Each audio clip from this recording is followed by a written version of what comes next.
Ma olen Kuuba Rainer ja ma kõnelen teile Võro instituudist. Eelmise aastaga sa katsekümnendite lõpun, ütlen vahtse heränemisega, naas pääle ka võrokõisi liikmine.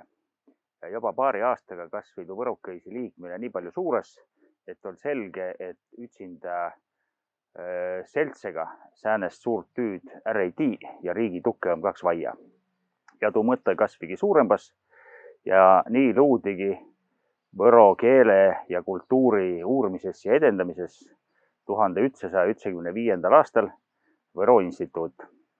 14. urbekuul tuudom hää meelenpite selle aasta kildampa naati Eestin tähistama imekeele päive täpselt tuul päeval, Võro instituudi esimesel hällüpäeval.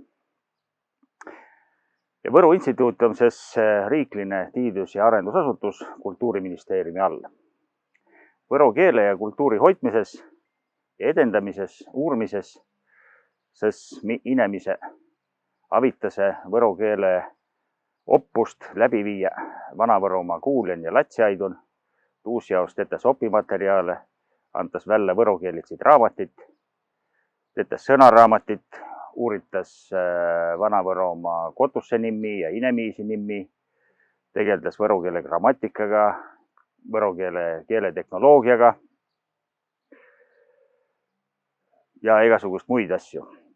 2015. aastal kasvi ühte kõrraga Võro instituut viil palju suurembas.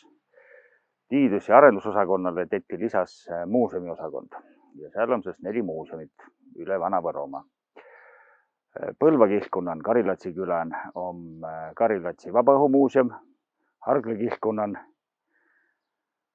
Kuutsi külan on Mõniste talurahvamuuseum ja Võro linnan oma Kreutzwaldi memoriaalmuuseum ja Vana-Võromaa kultuurikoda.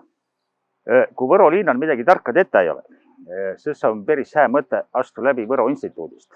Et meil on maailma kõige parem võrokeelitside raamatide väljapanek, kost on võimalik eski osta. Ja nii võrokeelitsid raamatid kui võrokeelist muusikat ja kaardiga saad ka massa. Ja kui on vaja küstä midagi võro keelekotsile, keelenõvvu või midagi aulukotsile, et siis võid kohale tulla, võid ka kõlista või kirja saata. Alati avitani.